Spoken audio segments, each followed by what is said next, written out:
Start किया था। Hardship इतनी ज़्यादा थी, घर में प्रॉब्लम्स इतनी ज़्यादा थी कि हमें ये भी नहीं लगता था कि हम स्कूलिंग कंप्लीट कर पाएंगे अपनी।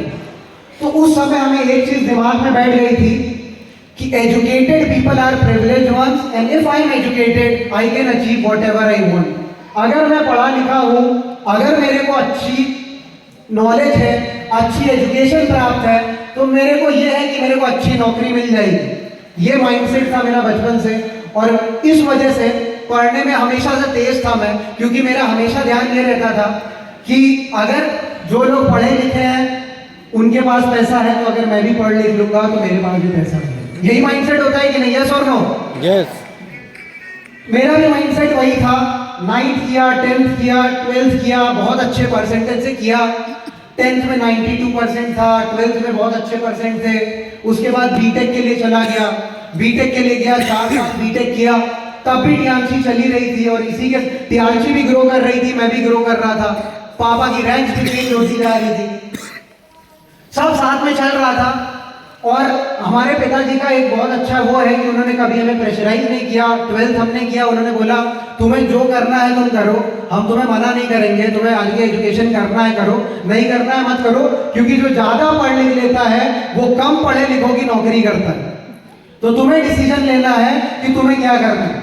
मैंने बोला कि मेरा माइंडसेट ये है कि जो पढ़ा लिखा है वो प्रिविलेज है, तो मैं एजुकेशन अगर प्रिविलेज है तो मैं हाईएस्ट फॉर्म ऑफ एजुकेशन लेना चाहता हूँ। पापा ने बोला ठीक है, तुम्हें जो एजुकेशन तुम पढ़ोगे, जो करोगे हम करवाएंगे। बीटेक किया सबसे पहले मैंने, और आदत ऐसी थी, आदत कुछ ऐसी थी कि हर समय सर्वश्रेष्ठ रहना चाहते थे, हर जगह आगे रहना चाहते थे। तो जब कंपनीज प्लेसमेंट के लिए आई, सबसे पहले प्लेसमेंट भी हो गया। इन्फोसिस में प्लेस हुआ 2018 में, मैं प्लेसमेंट हो गया। पापा को बताया। जनरली क्या होता है कि अगर पेरेंट्स को बताओ बहुत खुशी होती है। मेरे पापा का रिएक्शन था, अरे ठीक है, हाँ हो गया, बहुत बढ़िया, जाओ मजे करके आओ, घूम घाम के चले आना मैसूर से। मैं ठीक है, गया मैसूर, गया मैसूर में 6 महीने था मैं, एंजॉय किया अपना 6 महीना। बहुत कुछ सीखने को मिला, क्योंकि फर्स्ट टाइम मैं घर से बाहर गया था। तो वहाँ पे 6 महीने था मैं, 6 महीना बहुत कुछ सीखने को मिला। 6 महीना खुद को डेवलप किया, खुद को इन टर्म्स ऑफ कैसा कम्युनिकेशन है मेरा, कैसा कम्युनिकेशन है मेरा, कैसा मैं बोल पा रहा हूँ, हर चीज को डेवलप किया।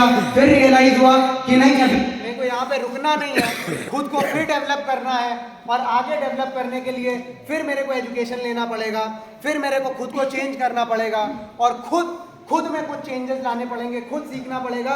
क्योंकि मैं जहाँ हूँ, अगर मैं वहीं रहूंगा तो मैं वो नहीं बन पाऊंगा जो मैं बनना चाहता हूँ। तो मेरे को खुद में कौशल बढ़ाना पड़ेगा, खुद की क्वालिटीज बढ़ानी पड़ेगी, ताकि मैं उस जगह पहुंच पाऊं जहां मैं पहुंचना चाहता हूं।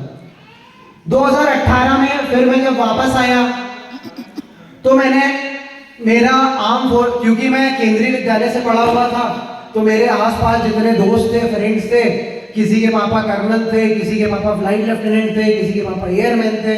तो मोस्टली उन्हीं के साथ मैं बड़ा हुआ, उन्हीं के साथ खेला, उन्हीं के साथ पूरा बचपन गुजरा था।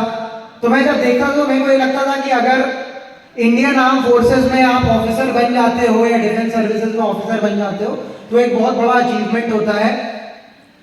तो मैंने डिसाइड किया कि चलो मैं एक बार वो भी देख की कोशिश करता हूँ कि मैं क्लियर कर पाता हूँ कि नहीं, देखता हूँ। तो 2018 में फिर मैंने CDS दिया, FCAT दिया, SSC टेक दिया, तीनों क्वालिफाई कर लिया, तीनों क्वालिफाई कर लिया। SSB के लिए, पहले SSB के लिए गया, SSB centre Allahabad, Indian army की SSB थी। SSB दी, मैंने कंप्लीट किया। 5वें दिन पापा लेने आए प्रयागराज में, वहीं पे मीटिंग लगी हुई थी, तो पापा आए मिलने मेरे से। और 5 दिन, जिन्हें पता है मेरे को मालूम, लेकिन जो एग्जाम होता है वहाँ पे SSB का एग्जाम होता है, वो इस लेवल पे होता है कि वो 5 दिन में आपकी सारी क्वालिटीज चेक कर लेते हैं। जो ऑफिसर लाइक क्वालिटीज होती हैं, उनके पैरामीटर्स पे अलग अलग एग्जाम्स कंडक्ट कराए जाते हैं। उन क्वालिटीज को चेक करने के लिए अलग अलग एग्जाम्स आपको गुजरना पड़ता है उनसे, जो कि आपकी अलग अलग क्वालिटीज चेक करती है। आप टीम प्लेयर हो कि नहीं, आपको डर लगता है कि नहीं, आपको हाइट पे चलना होगा, आपको दौड़ना होगा, 3 मिनट में ऑब्स्टिकल पार करने होंगे, आपको टीम खड़ी करनी होगी, ऐसे करके 5 दिन का जो रिग्रेस ट्रेनिंग होती है, उसके बाद जब मैं निकला तो पापा बाहर एसएसबी सेंटर के इंतजार कर रहे थे गाड़ी लेके। मेरे को देखे, अब 5 दिन धूप में रहा, मई का टाइम था, तो स्किन पूरी टैन हो गई थी, झुलस सा गया था। बाहर आया, उन्होंने देखा, जब मैंने बताया तो मेरे को लगा हो सकता है कि मेरे पिताजी खुश हो, और उन्होंने मेरे को देखा और खुश होना तो दूर, दुखी हो गए। कहते तुमने क्या हालत कर ली अपनी, कैसे से हो गए हो तुम्हें कैसा भेजे थे और तुम कैसे होके निकल रहे हो। तो यूजुअली मैं बताता ही नहीं था, मैं एग्जाम देने भी जाता था तो बताता नहीं था, क्योंकि पापा तो मोस्ट ऑफ द टाइम बाहर ही रहते थे, 20-25 दिनों बाहर ही रहते थे। तो अब जितने टाइम रहते थे तो मेरे को लगता था कि क्या ही बताना, उन्हें वैसे भी अच्छा नहीं लगेगा, तो मैं बताता नहीं था। मैं एग्जाम देता रहता था, क्वालिफाई करता रहता था, जाता रहता था। तो अब उस दिन ऐसा हुआ कि इलाहाबाद में पापा मिल गए। अब मिल गए तो फिर उनके साथ वापस आया। तो उस दिन मेरे को रियलाइज हुआ कि अगर एक बंदा है जिसका बेटा या बेटी इंडियन डिफेंस सर्विसेज की सर्विसेज क्लियर कर लेता है और उसके बाद भी वो खुश नहीं है, उसे उससे ज्यादा बिलीफ सिस्टम टियांची में है, तो इससे बड़ी बात क्या होगी।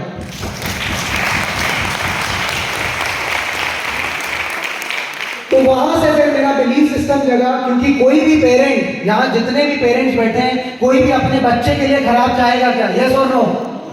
कोई अपने बच्चे के लिए खराब चाहेगा कभी?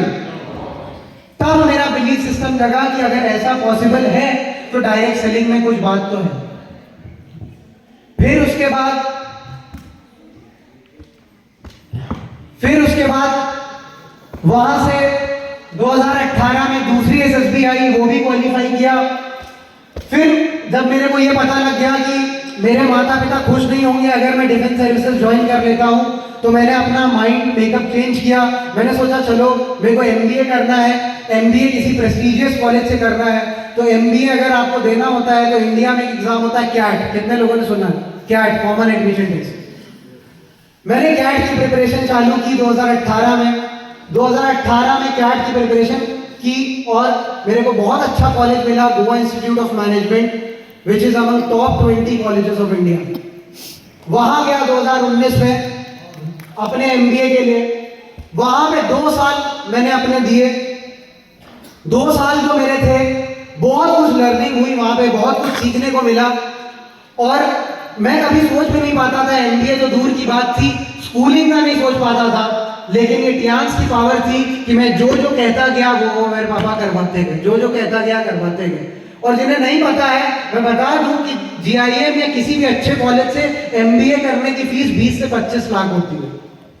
अगर आप नॉर्मल कॉलेज से एमबीए करते हैं तो वो एक अलग चीज है, लेकिन अगर टॉप 50 कॉलेजेस आप इंडिया के उठा के देख लो, उनका फीस स्ट्रक्चर खोल के देख लो, तो 25 लाख रुपए आपको मिनिमम फीस होगी जो आपको देनी पड़ेगी। तो मेरे को ये समझ में आ गया कि टियांस में कुछ तो बात है कि मैं जो भी बोलता जा रहा हूँ उस एजुकेशन के लिए रेडी है। मैंने बीटेक बोला, बीटेक पापा ने करवा दिया, मैंने एमबीए बोला, एमबीए करवा दिया। तो उस कंफर्ट जोन में जब चला गया तब मेरे को और चीजें क्लियर होने लगी और समझ में आने लगा कि डायरेक्ट सेलिंग क्यों। अब इसमें स्टार्ट करूंगा मैं कुछ पॉइंटर्स के साथ। सबसे पहला है कि डायरेक्ट सेलिंग में आप चूज करते हैं कि आपको कब, कहां और कितना काम करना है। दोस्तों, आपके पास फ्रीडम होती है कि आप डिसाइड कर पाओ कि आपको कब, कितना और कहां काम करना है। हम लोग 2011 में गए थे कश्मीर घूमने। 2011 में हमारे पास डिजायर थी, तो डिजायर से हम चले गए कानपुर से कश्मीर घूमने। अब वहां पहुंचे, पापा ने वहां भी मीटिंग चालू कर दी और मीटिंग रखी कहां पे? पाकिस्तान बॉर्डर पे, पुंछ राजौरी सेक्टर, जिसे सिर्फ न्यूज में पढ़ते थे कि यहाँ ये हो गया, यहाँ वो हो गया। वहां पे मीटिंग रखी। मेरे को आज तक नहीं मालूम कि वहां उन्होंने ऑर्गेनाइज कैसे की, लेकिन 20-25 लोग वहां पे भी आ गए और राजौरी और पुंछ ऐसे सेक्टर में मम्मी और दीदी को होटल में छोड़ा। हम और पापा डिजायर से चले गए राजौरी और पुंछ में मीटिंग लेने। 2011 में मैं बहुत छोटा था, वहां गया और वहां मैं छोटा था तो मेरे को डर लग रहा था, क्योंकि एक पहाड़ था, उस पहाड़ के उस पार पाकिस्तान था।